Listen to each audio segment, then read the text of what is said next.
नमः संस्कृताय नमस्कार प्रिय विद्यार्थियों, स्वागत आपका अपने YouTube चैनल समर्पण संस्कृत क्लासेस पर।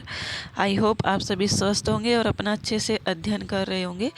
तो सबसे पहले तो आपको बता दिया जाता है कि हमारा जो है चैप्टर कारक का चल रहा है। अभी तक हमने 5 क्लासेस कारक की कर ली है। अगर आपने वो क्लास अभी तक नहीं देखी है तो आप चैनल पर देख लीजिएगा। और अगर आप चैनल पर नए हैं तो आप चैनल का जो हमारा चैनल है यूट्यूब पर, उसको जब ओपन कीजिएगा तो उसमें लगभग वीडियोस हमारी एस्टेट की ही डाली हुई है। आपको सभी कंटेंट जो हमारे एस्टेट टीजीटी पीजीटी का है वो आपको बिल्कुल फ्री निशुल्क यूट्यूब पर प्रोवाइड किया जा रहा है। तो अगर आपने अभी तक वो क्लासेस नहीं देखी है तो आप वो क्लासेस भी देख लीजिएगा। आइए शुरू करते हैं हम आज का हमारा चैप्टर कारक।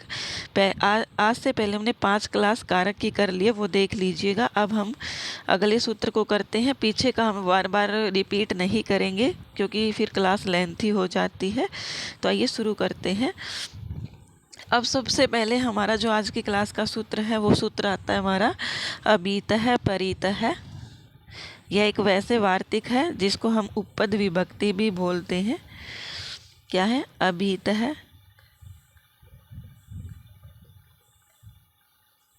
परितः समया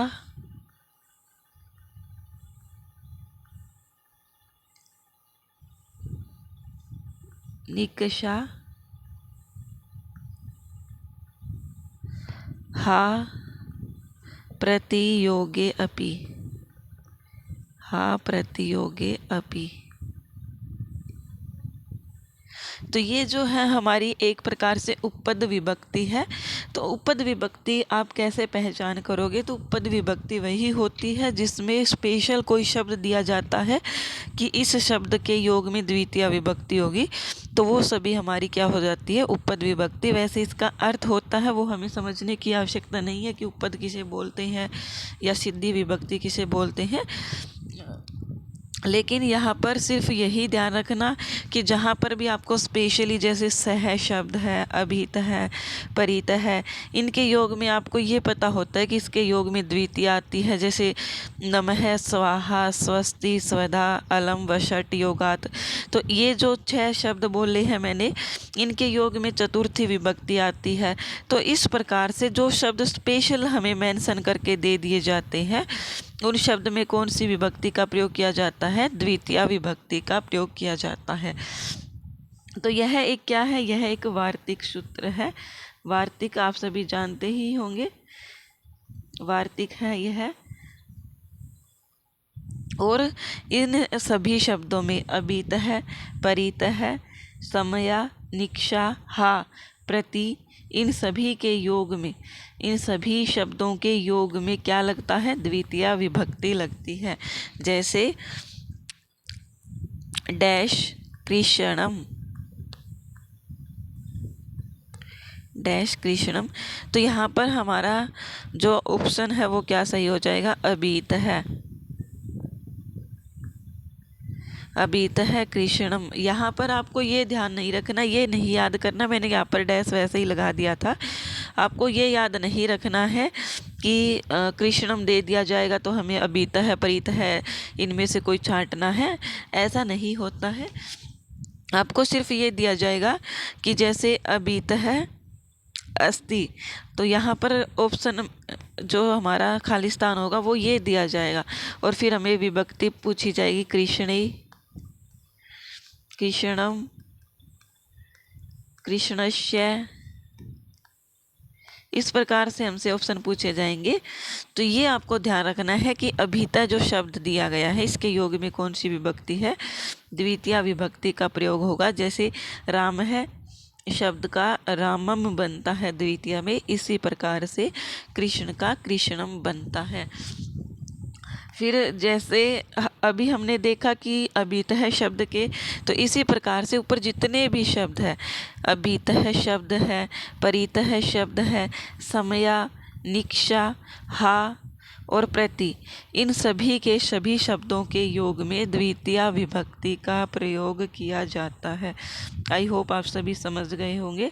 आप ऐसा मत कर देना कि जैसे आपको बोला गया है इन सभी के योग में, तो आप कहीं अबीता शब्द में, अबीता जो शब्द है इसी में द्वितीया लगा दो और अबीतम बना दो।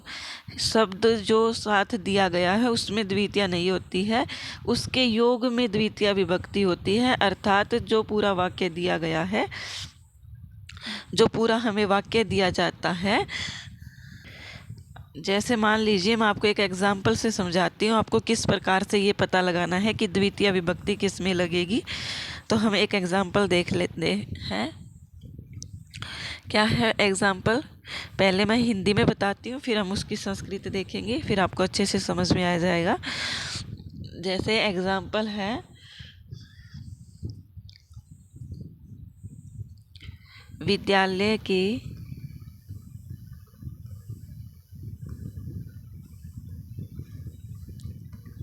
चारों ओर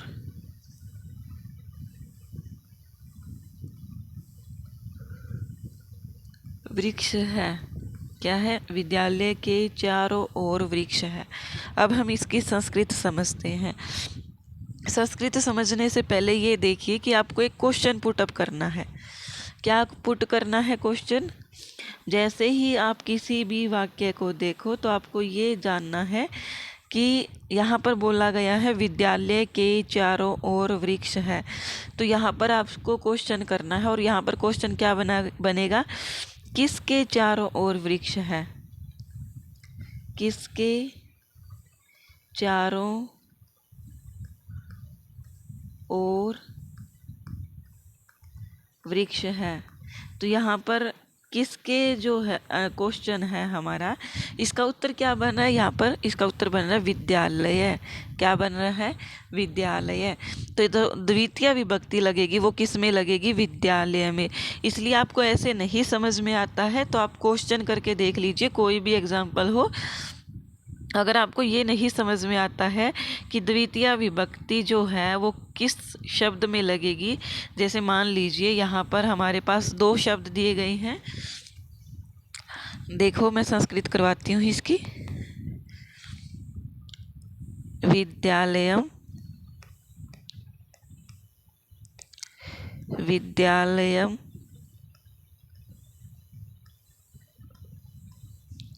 परितः वृक्षाः,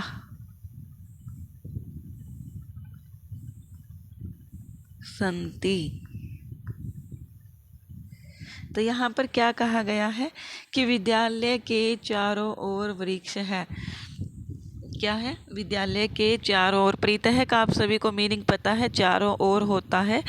तो यहाँ पर आपको एक क्वेश्चन पुटअप करना है। मुझे नहीं लगता कि आपको इतनी इजी संस्कृत नहीं आती है कि आप एग्जाम्पल देख करके ये नहीं बता सकते हैं कि इसका हिंदी मीनिंग क्या है, क्योंकि आप सब लोग टीचर बनने जा रहे हैं तो आपको इतनी बेसिक संस्कृत तो आनी चाहिए। तो अगर यहाँ पर आपको ये पूछा जाए कि यहाँ पर विभक्ति किस शब्द में लगेगी, क्या विभक्ति हमारी जो है वृक्षाः में लगेगी या फिर विद्यालय में लगेगी, तो ये आपको कैसे फाइंड आउट करना है? ये आपको करना है क्वेश्चन पूछ के। कैसे क्वेश्चन? जो अपने ऊपर लिखा है किसके चारों ओर वृक्ष है, तो यहाँ पर किसके चारों ओर वृक्ष है? विद्यालय के। तो द्वितीय विभक्ति कहाँ पर लगेगी? विद्यालय में। पहले इसकी कर्म संज्ञा होगी और फिर कर्मणि द्वितीया से द्वितीय विभक्ति इसमें लग जाएगी। इसी प्रकार से सभी एग्जाम्पल करने हैं, चाहे आपको अभितः दे दिया जाए, परितः दे दिया जाए, कोई भी दे दिया जाए। जैसे मैं एक और एग्जाम्पल आपको करवाती हूँ। क्या है एग्जाम्पल? देखो, ग्रामम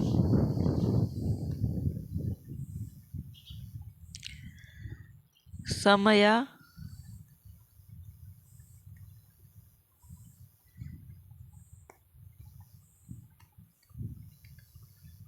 औषधालय अस्ति। औषधालय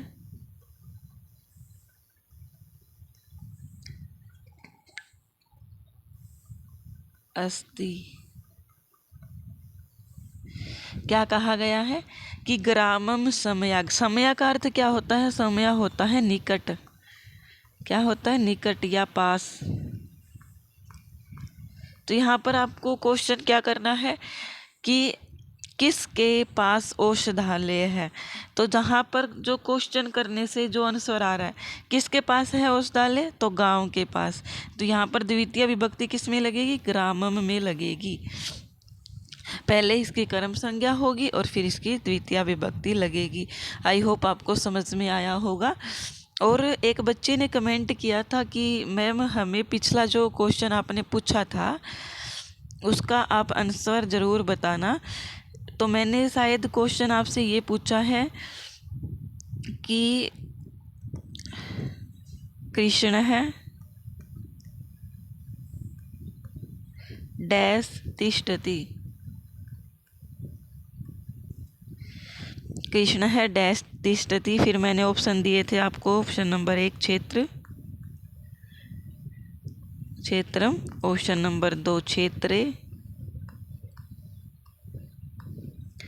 ऑप्शन नंबर 3 क्षेत्र है, ऑप्शन नंबर 4 क्षेत्र से। इसी प्रकार के कुछ ऑप्शन से थे आपसे, शायद इसी प्रकार के ऑप्शन पूछे गए थे, मुझे अच्छे से याद नहीं है, लेकिन क्वेश्चन शायद यही था 100%। तो यहाँ पर क्या है, मैंने आपसे ये क्वेश्चन क्यों पूछा था, इसका रीज़न ये है कि मैंने आपको बताया था उस समय उस सूत्र में कि जो उपसर्ग के साथ धातु लगी हुई है अधि सिंह स्था साम कर्म, तो उसकी कर्म संज्ञा होती है। तो अगर यहाँ पर अधि तिष्ठति शब्द होता, तिष्ठति न होकर के अगर यहाँ पर अधि तिष्ठति होता तो हमारी क्या हो जाती, अधि तिष्ठति के योग में क्या हो जाता, द्वितीय विभक्ति अर्थात कर्म संज्ञा हो जाती है और हमारा ऑप्शन नंबर 1 क्षेत्रम सही हो जाता। लेकिन अभी क्या है, यहाँ पर सिर्फ और सिर्फ तिष्ठति दिया गया है, अधि तिष्ठति नहीं दिया गया है, इसलिए यहाँ पर क्या होगा तिष्ठति। और तिष्ठति में मैंने बताया था कि अगर ये अधि उपसर्ग के योग में ये धातु ना हो तो यहाँ पर सप्तमी विभक्ति लगेगी, अधिकरण संज्ञा इनकी होगी।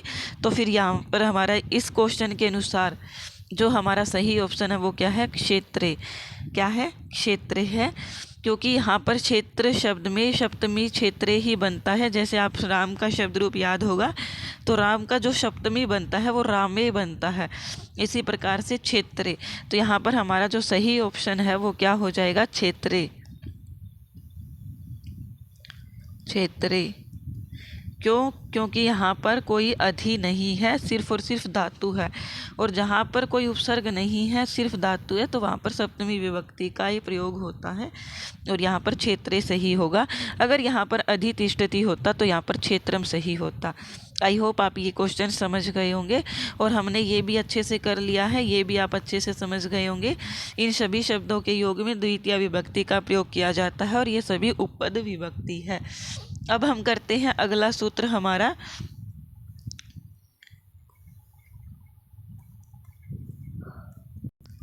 अगला सूत्र है हमारा अंतरा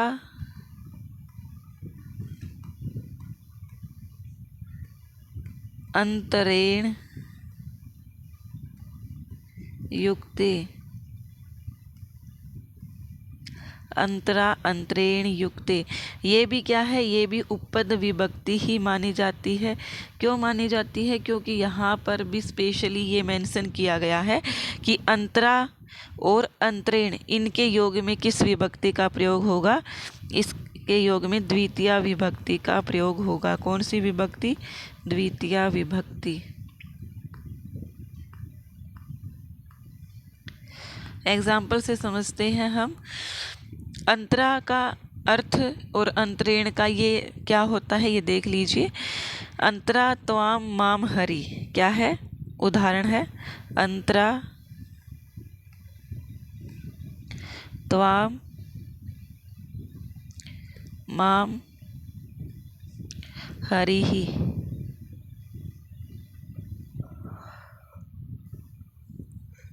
यहाँ पर जो अंतरा शब्द है, अंतरा का अर्थ क्या है, बीच में। क्या होता है अंतरा का अर्थ, बीच में। तो हमें सूत्र क्या कहता है कि अंतरा शब्द होना चाहिए और अंतरेण शब्द होना चाहिए। इन दोनों शब्दों के योग में किस विभक्ति का प्रयोग किया जाता है? तो इन दोनों शब्दों के बीच में इन दोनों शब्दों के योग में द्वितीय विभक्ति का प्रयोग किया जाता है। तो यहाँ पर जो अंतरा है इसका अर्थ है बीच में, तो यहाँ पर त्वाम में भी द्वितीय लगेगी और माम में क्यों? जैसे कि इसकी हिंदी देखते हैं, तुम्हारे और मेरे बीच में हरी है, ये इसका हिंदी अर्थ है। तो यहाँ पर आप देखोगे कि यहाँ पर तुम्हारे और शब्द से जुड़ा हुआ है। तो आप सभी ने देखा भी होगा कि अगर कोई सब्जेक्ट और शब्द से जोड़ दिया जाए, अगर कोई सब्जेक्ट इंग्लिश में आपने अगर पढ़ा हो, तो अगर आपने देखा है कि अगर कोई और शब्द से जोड़ दिया, जैसे राम एंड श्याम, राम एंड श्याम, तो यहाँ पर जो है ये सब्जेक्ट क्या है? ये सब्जेक्ट दोनों ही माने जाएंगे, राम भी माना जाएगा और श्याम भी माना जाएगा। ऐसा नहीं है कि सिर्फ और सिर्फ राम ही सब्जेक्ट होगा और श्याम आप ऑब्जेक्ट बना दो। तो यहाँ पर इसी प्रकार से ये है तुम्हारे और मेरे, तो ये दोनों क्या है? ये दोनों सब्जेक्ट है और दोनों सब्जेक्ट है तो दोनों में विभक्ति भी सेम ही होगी। क्या होगी? सेम ही विभक्ति होगी। तो इसीलिए त्वाम और माम दोनों में ही द्वितीय विभक्ति का प्रयोग हुआ है अंतरा शब्द के योग में। अगर यहाँ पर अंतरा शब्द नहीं होता तो इन दोनों में कोई और विभक्ति का प्रयोग किया जाता। अब है अंतरेण। अंतरेण का एग्जाम्पल क्या है? अंतरेण हरि, अंतरेण हरिम न सुखम। अंतरेण, अंतरेण का अर्थ यहाँ पर क्या है? विना। क्या है? विना। हरि के बिना सुख नहीं है। क्या नहीं है? हरि के बिना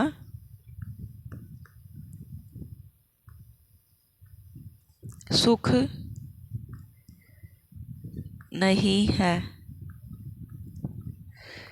हरि के बिना सुख नहीं है। तो यहाँ पर क्या कहा गया है कि हरि के बिना सुख नहीं है। अब आपके दिमाग में एक क्वेश्चन आ रहा होगा, मुझे पता है क्या आ रहा है, कि यहाँ पर भी हरिम है और यहाँ पर भी सुखम है। क्या है? यहाँ पर भी हरिम है और यहाँ पर भी सुखम है। तो क्या मैम सुखम में भी द्वितीय विभक्ति है? नहीं जी, सुखम में द्वितीय विभक्ति नहीं है। क्यों नहीं है? क्योंकि आपने पढ़ा होगा पत्रम पत्रे पत्राणि, पढ़ा है ना, पत्रम पत्रे पत्राणि। इसी प्रकार से सुखम सुखे सुखानी, तो जो हमारा सुख शब्द है ये कैसा है? नपुंसक लिंग है। कैसा है? नपुंसक लिंग है।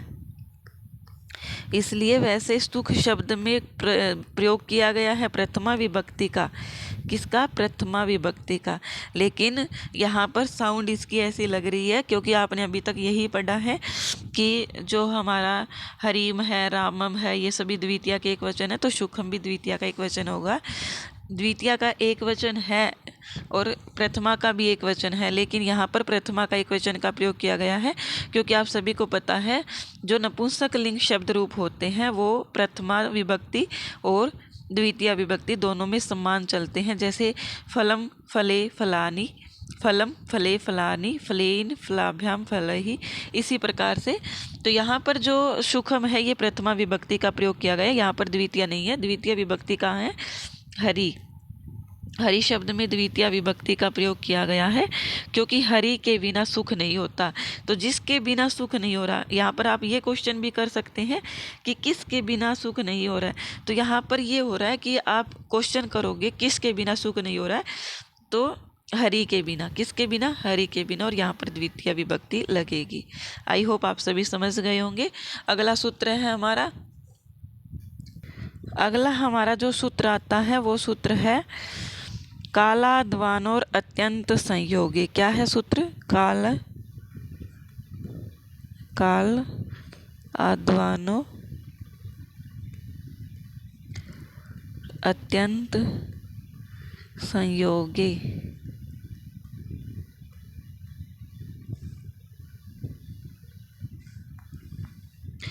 कालाद्वानोर अत्यंत संयोगे, अर्थात अत्यंत संयोग के रहते जो कालवाची और मार्गवाची शब्दों में क्या होती है, द्वितीय विभक्ति होती है। काल यहाँ पर क्या है, काल शब्द से अर्थात जो काल का ग्रहण कराए, काल अर्थात सम्यवाची, क्या है, सम्य का ग्रहण कराने वाला। अध्वान क्या होता है, मार्ग, क्या है, मार्ग। तो यहाँ पर कौन सी विभक्ति का प्रयोग होगा, द्वितीय विभक्ति का। किसका, द्वितीय विभक्ति का प्रयोग होगा। जैसे हम किसी कार्य को, जैसे कालवाचक का बोध करवा रहा है, किसी मार्ग का बोध करवा रहा है, लेकिन कार्य जो है वो निरंतर रूप से चल रहा है, कार्य जो है चल रहा है। आपने कंटिन्यूअस टेंस पढ़ा होगा इंग्लिश में, जिसमें कार्य चल रहा होता है, ना तो वो कंप्लीट हुआ होता है ना ख़त्म हुआ होता है, कुछ भी नहीं। तो यहाँ पर क्या हो जाता है, उस शब्द में जो कार्य चल रहा होता है उसमें क्या हो जाता है, द्वितीय विभक्ति का प्रयोग किया जाता है। जैसे माशम कल्याणी, क्या है, माशम कल्याणी,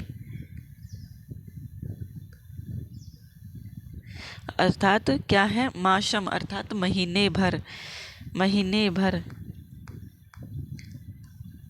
कल्याणी अर्थात कल्याण करता है, कल्याण करना मतलब दूसरों पर दया करना, मंगल कार्य करना।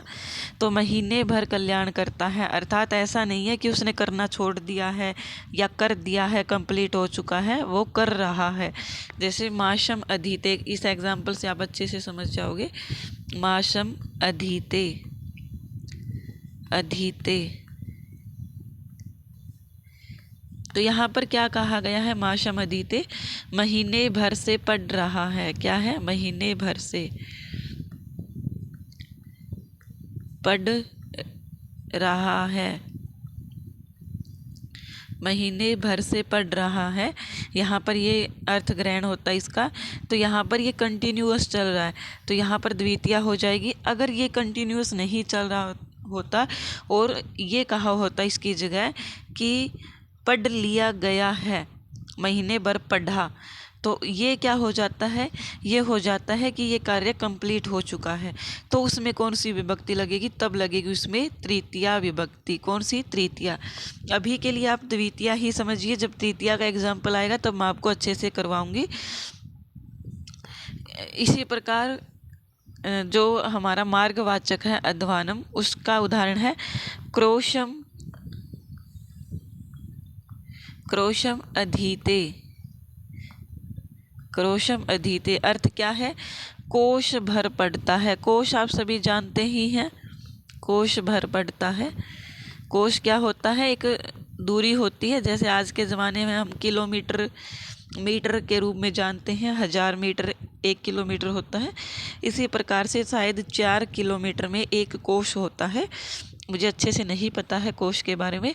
तो ये जो है यहाँ पर यही कहा गया है कि वो चलता चलता, मतलब मार्ग में चलता चलता एक कोश तक पहुँचता है, तब तक वह शुरुआत से लेकर के पढ़ता जाता है, पढ़ता रहता है। ऐसा नहीं है कि वो मार्ग पर पहुँच गया और उसने पढ़ना छोड़ दिया, वो जा रहा है और पढ़ रहा है साथ में। तो यहाँ पर ये इसमें कौन सी विभक्ति है, क्रोशम में द्वितीया लगी है। बस आज के लिए हम इतना ही करेंगे, कल से हमारी तृतीया विभक्ति शुरू हो जाएगी और फिर हम रेगुलर यही करेंगे कि एक दिन के अंदर एक विभक्ति कंप्लीट कर दें, ताकि आपकी लगभग 10 क्लासेस में ही आपका कारक कंप्लीट हो जाए। आई होप आपको क्लास पसंद आई होगी। प्लीज़ प्लीज़ प्लीज़ क्लास को अधिक से अधिक शेयर कीजिएगा और बने रहिए हमारे साथ इसी चैनल पर। धन्यवाद।